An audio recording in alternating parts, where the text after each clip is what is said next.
Why Denmark is suddenly declaring war on immigration. This is Denmark, a country of just over 6 million people. For Finally decades, got it's been famous for being one of the happiest places on earth. Yeah, Universal healthcare, free education, a society built on trust. This is the reason, by the way, you can't accept a bunch of immigrants, is because the people are going to come in there and they're not going to have these values. They're going to change everything, and they're going to be a drain on all these systems. Systems like this only work in extremely high trust societies that are generally homogenous.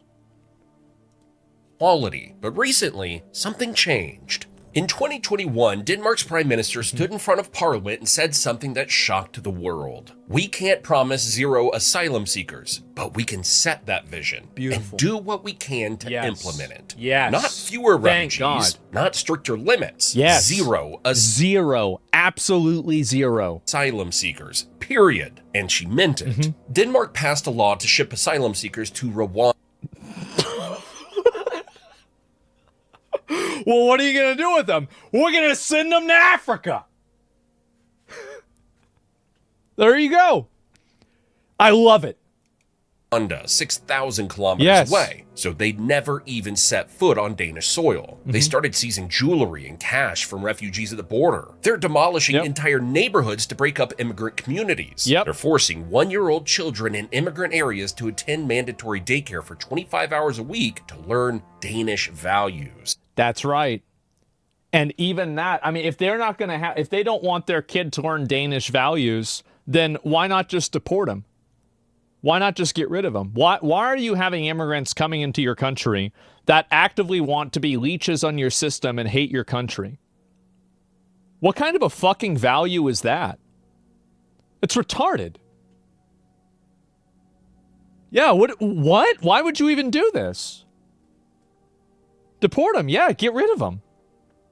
What a stupid thing.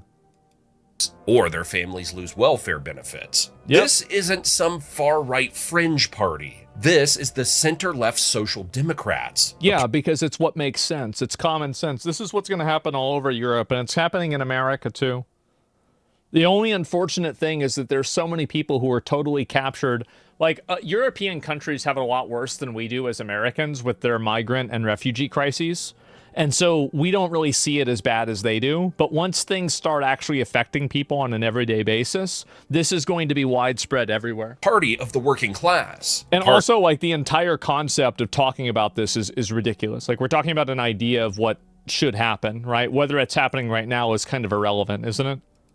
That built Denmark's famous welfare state. And the Danish people, most of them love it. The Prime Minister's approval ratings hit record highs. So what happened? How did one of the world's most liberal countries become a fortress? Today, because you have to keep it a fortress, because in order to preserve liberal values, you can't import a bunch of people that have extremely regressive, aggressive values that want to change the culture and do what they want to do.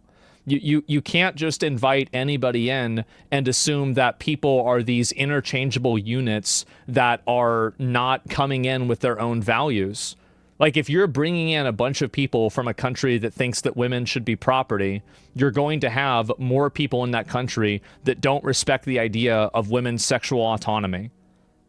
If you don't think that's true, you're a retard. You are a retard, and your life is at odds with reality. Across the globe, we're diving into the real story behind Denmark's war on immigration, the refugee surge that changed everything, the integration crisis that nobody wanted to talk about, and the shocking policies that have turned Denmark into a model for hardliners across the West. To put it bluntly, this is a story of a country going from open arms to closed borders. So let's trace back, because Denmark wasn't always like this.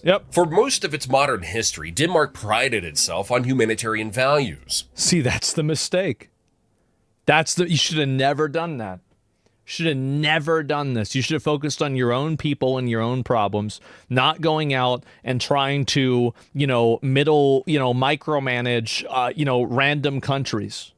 It was one of the first countries to sign the 1951 Refugee Convention, joining the likes of Australia, Belgium, and Germany. Like many how's that going?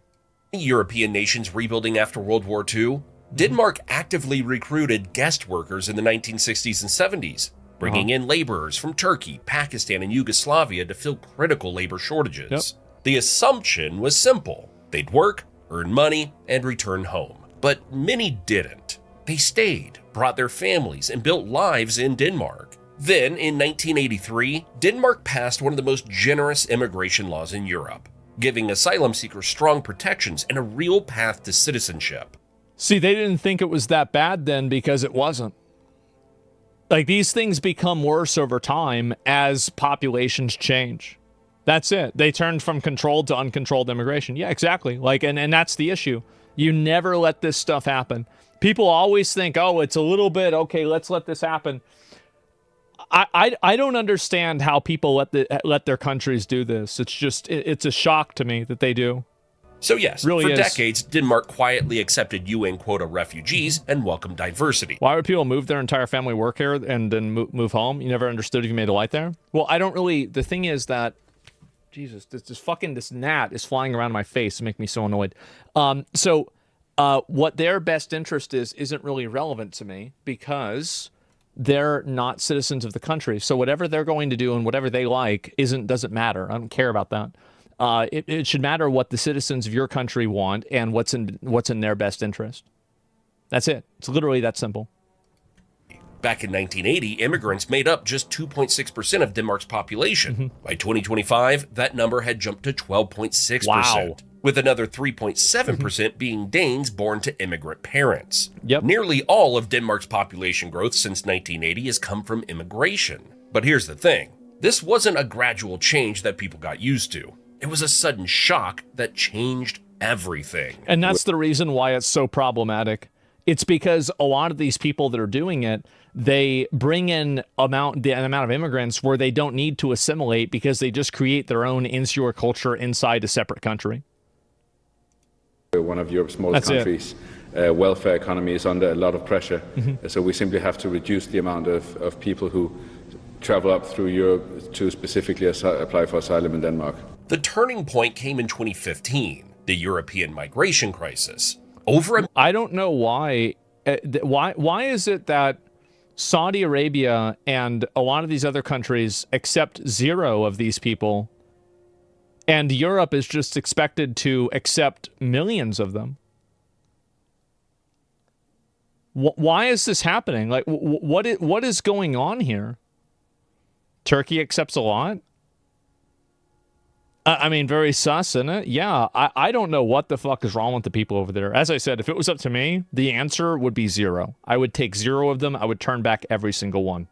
This is such a massive mistake. Million asylum seekers flooded into Europe that year, fleeing wars in Syria, Afghanistan, and Iraq. Denmark, a country of around 6,010,000, received 21... Saudi actively said they don't want to take in any asylum seekers? Yeah, based. Totally agree with them. That's smart. Why would Saudi accept it? They have nothing to gain from it? Exactly. 1,316 asylum applications in 2015 21,000? alone. To put that in perspective, Denmark received just 3,500 asylum applications in 2012. A six-fold... Well, of course you're going to have a lot of people, and this is really what makes sense, right? Like, if you lived in one of these countries that was like a shithole, basically... If you lived in a shithole country, wouldn't you want to bring your family to a place like Denmark that has free healthcare and insurance and, cheaper food, running water? Like, everybody would do this. So, like, if you create an incentive, you're going to create behavior. And that's really what they've done, is they've created an incentive for people to go over there and do that. The top 0.1% wants disposable, unskilled workers. Exactly. Like, the entire idea of this, like, mass immigration, mass migration is an idea that's pushed by two groups of people. Useful idiot, progressives that are totally fucking delusional, and they don't realize that they're importing in a lot of people who, on average, probably are completely at odds with what their personal values are.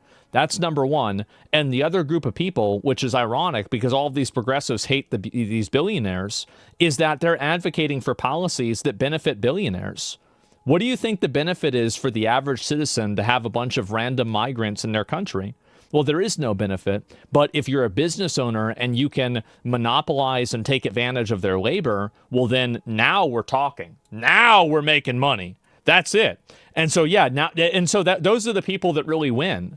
It's ironic that like you have all of these like progressive people and these like super empathetic suicidal empathy people that are trying to just import infinity immigrants and infinity refugees into their country, but at the same time they're against the exact people who are the ones that are benefiting from these refugees the most. Increase in 3 years. That's the most one thing in the they agree country's on. entire history. And the problem was, Denmark wasn't prepared. The system was truly overwhelmed. Small towns suddenly had refugee centers pop up overnight. What the government quietly allowed thousands of migrants to transit through to Sweden, which had more generous policies at the time. But the ones who stayed, many came with limited education and no Danish language skills. Of course, they're going to be fucking useless. Yeah, obviously. So you bring in a bunch of useless people, can't speak the fucking language, they're not educated, don't know anything, and oh wow, this is not good for the economy. I can't believe it. What a shock. Unlike the structured guest worker program in the past, there was no integration plan at this scale. They created a problem Denmark... Why does there have to be a benefit? It's humanity? Well, I completely disagree, and I don't think that we should accept immigrants. I can completely understand people wanting to help. Well, you just said you agree with me. So then why would you even say that? Like you're was this like some kind of like devil's advocate thing? Like let me bring up a point that I don't even agree with. Didn't know how to solve. By 2016, Denmark had reinstated border controls. They slashed refugee benefits. And then they did something extraordinary. They placed ads in Lebanese newspapers announcing they'd cut welfare for asylum seekers by 50%. Exactly, because they know that they come to the country for welfare. They're coming to the country so they can leech off of the social systems. Duh. Obviously, that's what they would do. I mean, like, yeah, of course. Duh. I don't know how anybody would not think this. The message was blunt. Don't come here. That's right. You won't find paradise. The doors were closing fast. But why? Why did a country known for generosity and openness suddenly turn so hostile?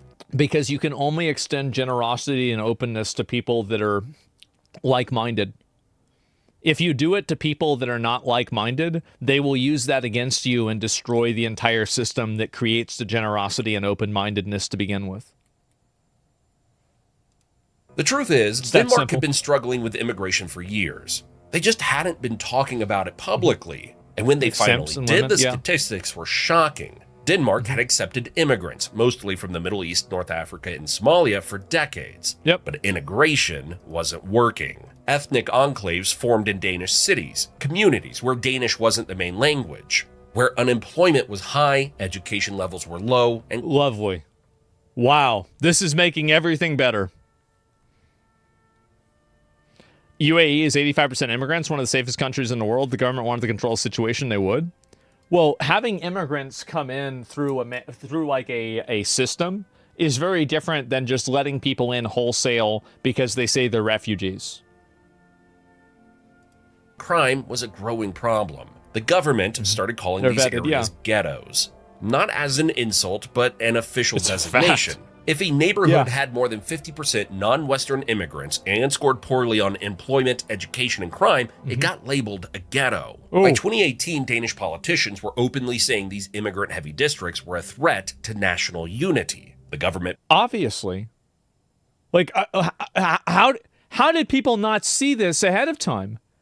How did you think that importing in a bunch of random people from third world countries, or even developing countries... that don't speak your language and have no education is going to be a positive for your country? How could you possibly believe this? Plan was titled A Denmark Without Parallel Societies, No Ghettos by 2030, explicitly framing these neighborhoods as threats to social cohesion and the welfare state. 100%. Prime Minister at the time, the people that are in there, they're not contributing to the system in the same way. Like, I mean, they can't even speak the language. Loki Rasmussen stated in his 2018 New Year's speech that ghettos could reach out their tentacles onto the street. We didn't import them. They came walking in with hundreds of thousands due to war and hunger. And we should have told them to turn around. Go back. by spreading violence, and that cracks have appeared on the map of Denmark. And the numbers backed up what he was saying. Immigrants made up about 14% of Denmark's population, but they accounted for 29% of violent crime convictions. That's more than double their share of the population. Wow, what a surprise. Who could have guessed? Then there was big the shocker there. In 2018, Denmark's Ministry of Finance released a bombshell report. Immigrants from non-Western countries and their children cost Denmark a net 31 billion kroner. Duh. Holy shit. Obviously. It's probably way more. And yeah, that's the stuff that you know about. That's the stuff that's obvious.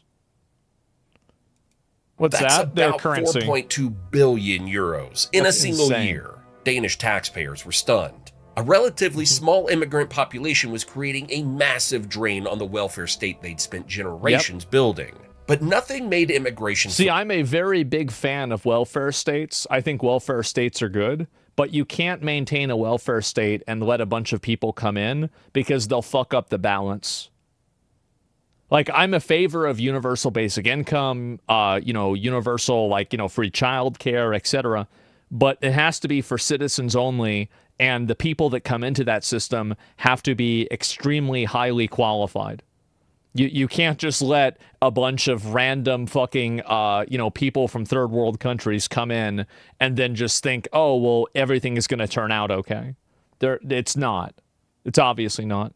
If they have no skills and don't contribute, fuck them. Yeah, it's just so obvious. The balance is fucked even with Germany, it was 80% immigrants. Well, I don't know about that. A racist Republican socialist? What, duh? Well, it's not racist at all to say. I mean, I wouldn't care if they were white or not. Doesn't make a difference. The problem is the culture, the language that they speak, and the fact that they're not skilled in order to do jobs that increase the value of the country. So whenever you look at those three things, are those three things occurring? No, they're not. So it doesn't matter what race they are. It has nothing to do with it. The race guy? Yeah, and also, by the way, that language doesn't work anymore. Nobody cares about being called racist anymore. Nobody gives a shit. Yeah, go back to 2015. More personal than housing. Denmark already had one of the most expensive housing markets in Europe. Prices were skyrocketing. Young Danes couldn't afford to buy homes. Renters were being squeezed out of cities. And then in 2025, a groundbreaking study came out. It found that over 60% of Denmark's house price boom since 1999 could be... I wonder if any of this could be applied to the United States. God, I really wonder. I wonder if there's any way that we could apply this to the United States. No way, right? Like, it's got to be totally different over there. Directly attributed to immigration-driven population growth. Not on the same scale. It's probably not as bad. No. More than half of the housing crisis blamed on immigration. The study showed that in areas where the immigrant population grew by just 1% over 5 years, home prices jumped 11% and rents rose 6%. Well, yeah, of course, because the homes are not being built as fast as the people are coming into the country, so it's going to rise the prices up because you have more competition. This is basic economics. Anybody could expect this to happen. Of Danes started moving out of immigrant-heavy neighborhoods. Of course. What researchers called white flight, which only spread the housing crunch to other areas. People were furious. Suddenly, immigration wasn't just an abstract political issue. It was personal. It was affecting where people could live. See, this is what's going to have to happen in America for people to take this seriously, and other countries in Europe, is that once people start actually experiencing the effects of this stuff themselves, and they start feeling the pressure of it themselves, then you'll finally start seeing them taking it seriously. How much they got paid, whether they could afford a future in their own country. And there was a political earthquake brewing in the background. This is where Danish politics gets really interesting. For years, a far-right party called the Danish People's Party had been screaming about immigration. They were treated like fringe extremists. But in 2015, they won 21.1% of the vote. Wow. And 37 seats in the Folketing. See, this is, I think, what's going to continue happening is that especially when people feel unsafe. That is like a prime concern that people have. And if you're not addressing that concern, they'll find somebody who does. And in a lot of cases, the people that do might be violent or aggressive or problematic in other ways, but it won't matter to them. It the second largest party in Denmark for the first time in its history. So now they were propping up the government and demanding stricter immigration policies. Here's the thing. Most countries would panic about this. The far right taking power, democracy in crisis. But Denmark did something different. The mainstream parties, including the center-left Social Democrats, looked at those election results and made a calculation. If we don't take this issue seriously, we'll lose everything. That's exactly it. And that's what I think, that's what Americans need to do too. Is that you keep, like, never compromise with this kind of stuff. The amount of, refugees and asylum seekers and completely uneducated people that speak English coming into America, the number of those people there should be, the answer is zero. Should be zero. Literally zero. Any answer besides that is the wrong answer. So they stole the far right's platform. Don't compromise. Mette Frederiksen, the Social Democratic leader, had once criticized Denmark's immigration laws as the toughest in Europe. But by 2019, he was campaigning on a promise to stop immigration from Keir Starmer did the same thing in the UK, and people in the US have done the same thing too. What about South African white farmer refugees? I don't give a fuck about them. Why would I care? It's South Africa. I don't live in South Africa. Why would I care about South Africa? On Western countries entirely. And it worked. You know what? I'm going to ban you. I'm going to ban you for that. You're getting banned. Because it's very obvious what you're doing, right? She won. Her approval rating soared. And the far-right Danish People's Party, their vote share collapsed. Because why vote for the far right when the mainstream left is already doing what you want? Today, there's a rare cross-party consensus in Denmark. Both left and right agree. Minimize refugee intake, enforce strict integration, preserve Danish culture. It's not even controversial anymore. Yeah, I feel like if you just adopt their policies, they didn't really lose, did they? So what did Denmark actually do? Yeah. How far did they go? A Danish minister is defending plans to strip migrants of cash and valuables to pay for their keep. Let's quickly run through some of the most shocking policies to paint a better picture. The jewelry law. In 2016, Denmark passed a law allowing police to confiscate cash and valuables from asylum seekers. Anything worth more than about $1,500 to pay for their upkeep. Holy shit. Wow. Refugees in Denmark must declare assets worth more than $1,400? The world called it the jewelry law and condemned it as inhumane. Denmark enforced it anyway. Okay, well, if it's inhumane, then leave. Get out. The ghetto package. In 2018, Denmark... Dude. These names. The ghetto package? Designated certain immigrant neighborhoods as official ghettos and created special rules. Immigrants living in these areas face double punishments for crimes. And here's the wildest part. Children as young as 1 year old are required to attend 25 hours per week of mandatory daycare to learn Danish values. Christmas, democracy, gender equality. If parents refuse, they lose welfare benefits. No. If they refuse, they should get deported. The whole family should get deported. You don't want to be part of the culture? Good. You're not. That's not far enough. The government is literally forcing toddlers into state-run cultural training. Good. Good. Deserved. Necessary. Absolutely necessary. This policy was so extreme that Denmark was hauled before the EU Court of Justice on charges of racial discrimination. Of course. Of course, guys. Denmark's response? They defended it anyway. To them, breaking up these neighborhoods and forcing integration wasn't discrimination. It was necessary to preserve Danish society. Revoking Syrian refugees. In 2020, Denmark started revoking residence permits for Syrian refugees, claiming parts of Syria were now safe to return to.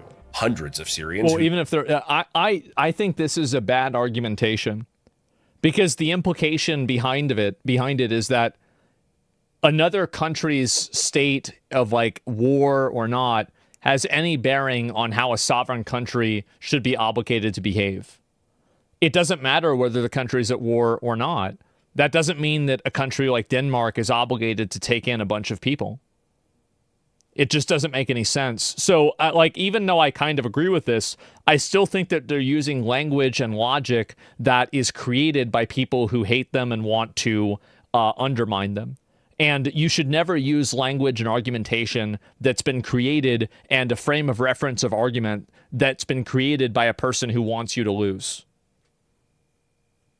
Nordics flip pretty fast? Yeah, I'd say so. There's a point where it can possibly be dangerous precedent having these requirements. Well, I don't know about that.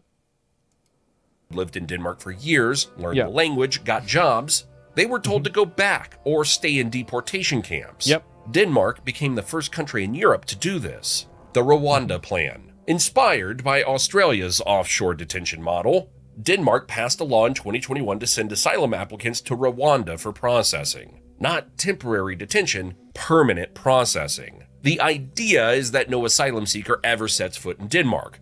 Ever. The plan passed Parliament. What? You can just do that? Holy shit! It never happened? Yeah, people are saying it didn't happen. Would your opinion on asylum seekers change if the home country always put their own citizens first? Why would I even think about their country? Why would I even for a second think about it? There's no bearing on the decision-making of the government. 70 to 24. It's not some fringe idea. What? It's mainstream policy. Thank God. Banning Islamic practices. Denmark banned full-face veils in public in 2018. They've proposed banning the call to prayer. They've cracked down on foreign imams. All in the name... I would say that the full-face veil, I kind of agree with that in places where it's like, okay, well, if you need to be able to see what somebody looks like for crime reasons... then yeah, like walking, like I feel the same way about walking around in a ski mask, basically, right? So like if you have people that are walking around into stores with a ski mask, I would, as a store owner, not want those people to come into my store. So under the same logic, I would feel the same way about people that wear veils also. So like it's not really about whether it's religious or not, or whether it's Islamic or not. It's about the fact that it obscures your face and it makes it harder for people to identify you. They're tired of the bullshit. Shouldn't make exceptions for religion. Well, religion. Why would I care about somebody's religion?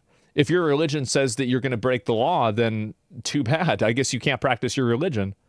Like the law overrules religion every time. It's not even. What are we even talking about? It's common sense. And so, but masks are fine. I would say like masks definitely obscure less of your face than something like a full face mask, right? I mean, if like you. Are we really going to say that like a surgical mask is the same thing as something that covers everything except for your eyes? I mean, like, what are we doing here? And also, maybe masks are a problem. But like, I think that it's very obvious. A very obvious thing is that something that covers all of your face is an issue, right? That's number one. Now, number two, what was the other one? I'm trying to remember what is banning. Practices. Denmark banned full-face veils in public in 2018. Totally agree with that. They've proposed banning the call to prayer. If it's loud, yeah, sure. Yeah. You don't want to have a bunch of people, like, if you can't ring church bells and you can't do that, then why are other people able to do a call to prayer? Like, it's a public disturbance. It's not a Muslim country. Denmark is not a Muslim country. It's not. So having these policies where and like, again, if I went to Turkey, this is the problem, right? Is that I don't go to Turkey and then say Turkey needs to get rid of the call to prayer because I'm not a Muslim. In the same way that I don't think Muslims should go to another country and then say, oh, well, we need this loud call to prayer so everybody knows about it. No, this is very clearly not the culture here, and you're trying to import your culture and make them listen to you. That's it. I don't want Arabic blasted 5 times a day. Yeah, I don't want to have that. Absolutely. And Islamophobe take? I mean, I don't see how that would make any sense. It's not about... So, The issue is the sound and the disruption to everybody else's life that it creates. So being Islamophobic would mean that you shouldn't be able to do the prayers. But whenever you're doing something in public, especially whenever it's invading other people's sound waves and other people's lives, now we're talking about something very different. That's not Islamophobia. Also, you should, just ban that guy. Just go back and ban him. It's not a religious argument. Yeah, it's not. They've cracked down on foreign imams, all in the name of preserving... Oh, foreign imams? Yeah, totally justified. Some of those people are fucking nuts. And that the reason, by the way, that some of those foreign imams are there is because they got kicked out of their Islamic countries for being extremist psychopaths. Like Dubai does this, UAE does this, and Saudi Arabia does this. If they have one of these imams that's popping off and going crazy, they shut that down too. So it's not Islamophobic unless you want to talk about an Islamic country being Islamophobic themselves. What's an imam? It's a priest, like basically from like the nation, what do you call it, the religion of Islam, right? That's it, JFC. Yeah. Defending public interest equals Islamophobic. Yeah, exactly. And so they don't tolerate those idiots. Yeah, exactly. And like, yeah, of course you shouldn't have them. And if they're extremist or trying to push extreme ideas and they're not even citizens here, I mean, Denmark probably has their own problems. They don't need to import problems from the third world. Danish values. Each of these policies is extreme on its own. Yeah. Together, none of them are extreme. They're completely reasonable, and any normal person would have this opinion. The only reason why it's considered extreme is because you live inside of an apparatus that's been created in order to make you resent your own life, make you resent your own culture, and make you sorry for what you exist as. That none of these are extreme in any capacity. This is what is extreme is thinking that you can go around wherever you want, fully covering your face so nobody can identify you. What's extreme is thinking that 5 times a day you get to ring a bell and make some really loud noise that everybody else around you has to hear because of your religion. What's extreme is thinking that you can come to a foreign country and preach hate, extremism, and violence and not get deported. That's what's extreme. Getting rid of it isn't extreme. That's normal. Paint a clear picture. Denmark is making itself as unwelcoming as possible. The message to asylum seekers is simple. Don't come. Do not come. So why is this happening now? Yep. What's the crucial question that needs answering to help all of this make more sense? After decades of relative tolerance, why the sudden shift? Well, it's not one thing. It's everything coming together at once. Of course. First, the welfare state. Danes are proud of their system. Free healthcare, free education, generous unemployment benefits. You cannot have this whenever you import a bunch of third worlders that can't even speak the language. This is something that can only exist inside of a high-trust society. But it only works if everyone contributes. That's right. When they saw billions being spent on immigrants who weren't integrating, who weren't working, who were drawing more than they were putting in, they panicked. Exactly. Yeah, if you're bringing in people that are a net negative, then what are we doing? Their defense is subsidized by the USA? Sure. But like on top of that, they were still able to do it before then, and now it makes it worse. Didn't work anymore. Second, security fears. Denmark is a safe country. Crime is low, but high-profile cases involving immigrants, gang violence in migrant neighborhoods, even terrorism, like the 2015 Copenhagen shooting by a Danish-born son of immigrants, left a mark. Many Danes started associating refugees with danger. Third, well, yeah, they probably have a higher rate of violence and criminality, for sure. Yeah. I mean, it sure seems like it. I mean, and if you don't think that's the case, why is it that every other country in Europe that's accepted a bunch of these people has had their rape and sexual assault graph go up like this, except for Poland that doesn't accept any of them?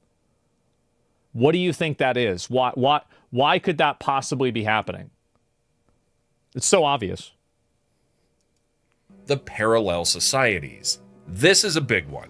Danes don't just want immigrants to live in Denmark. They want them to become Danish.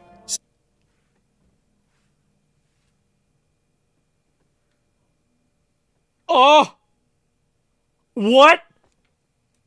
What? You can't do that! What do you mean? speak the language, share the values, integrate completely. Yes! When they saw neighborhoods where Danish wasn't spoken, where women wore face veils, where kids weren't celebrating Christmas, they saw their culture being eroded. Because it is. That's exactly what's happening.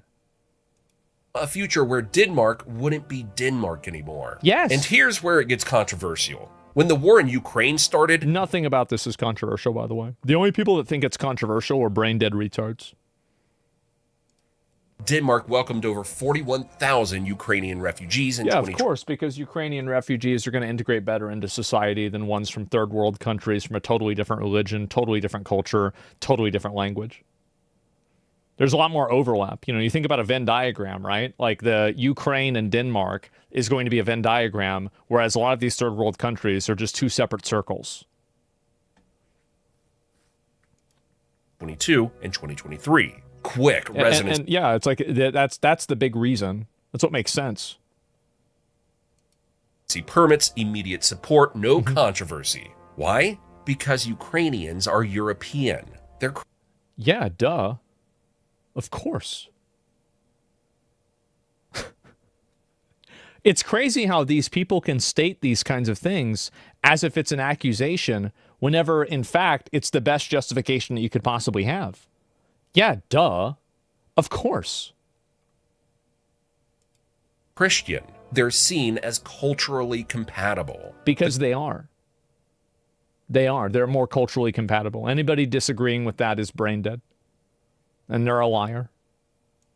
The contrast is stark. It started to look like Danes will welcome refugees as long as they're the right kind of refugees. Yeah. Yeah, that makes sense. That's what I'd do. That's smart.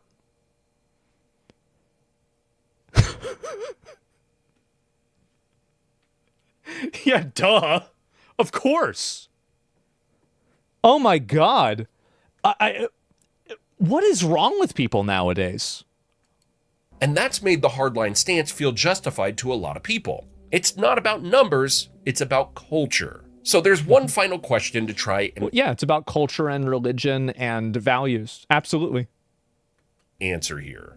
What does the rest of the world think about all of this? That is the least important question in the world.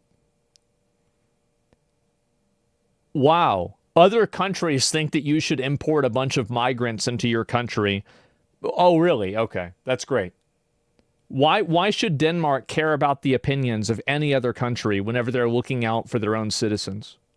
If other countries are advocating for you to implement policies that put your own citizens at risk, then at what point are they not just trying to sabotage you?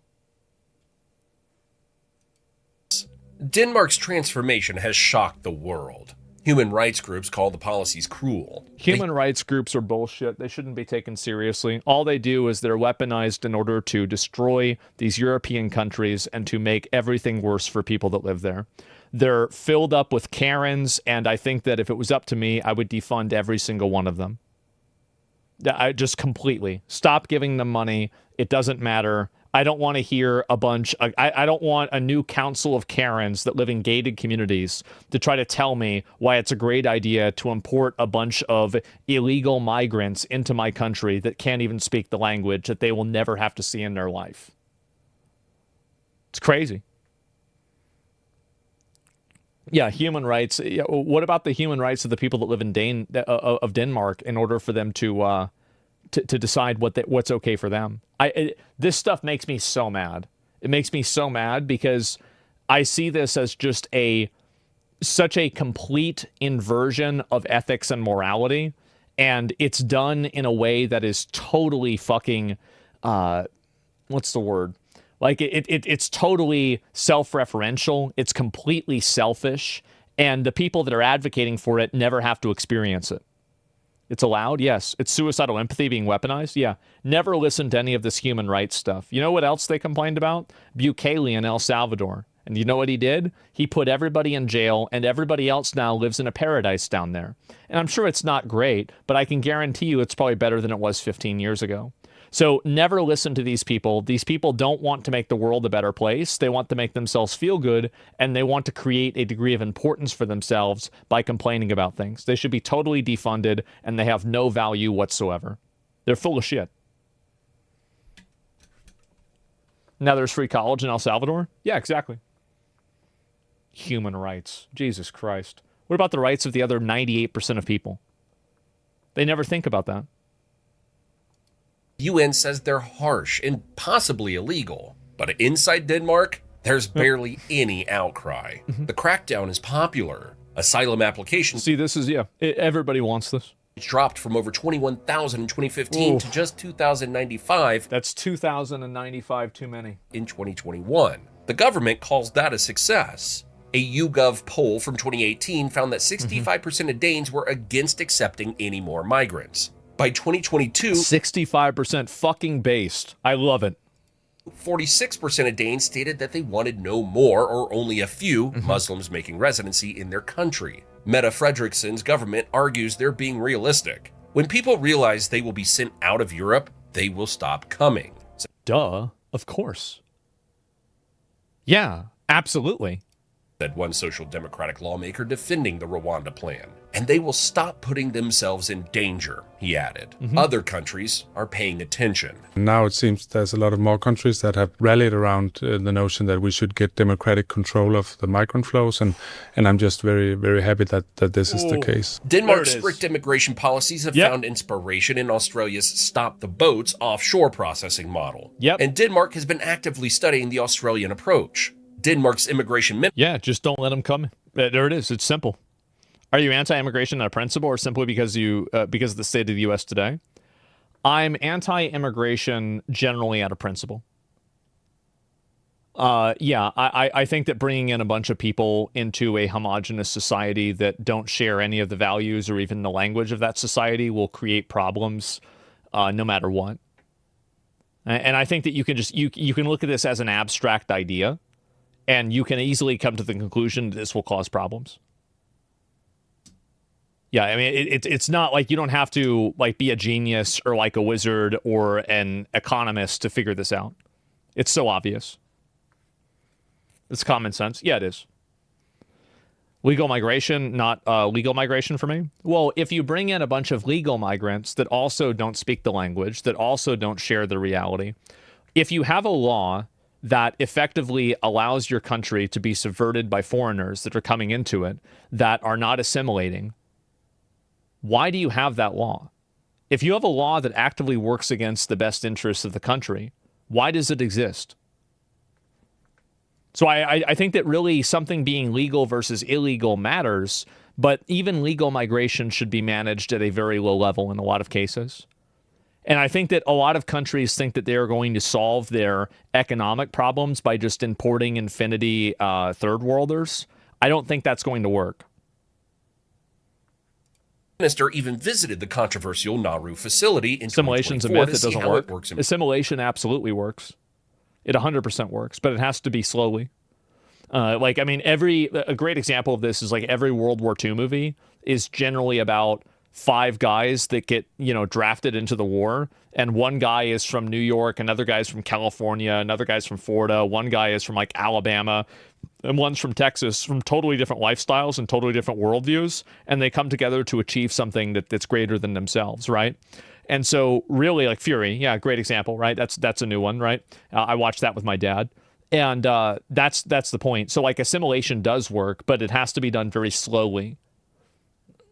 And also, not everybody will assimilate, of course, right? But like you should want that to be the goal. Practice. The UK designed its own offshore processing agreement with Rwanda by looking to Australia's model. Yep. And in 2021, Denmark became the first European country to pass legislation. That's Denmark. Can't even spell their own country right. Oh, God. Allowing it to transfer asylum seekers outside of Europe for processing. Jeez. Denmark what are they isn't doing? An outlier anymore. It's helping shape a new European approach to migration. Yeah, this is what everybody in Europe should do. That's how it's actually spelled. I assumed that. I just thought I could get a little bit of reaction out of people.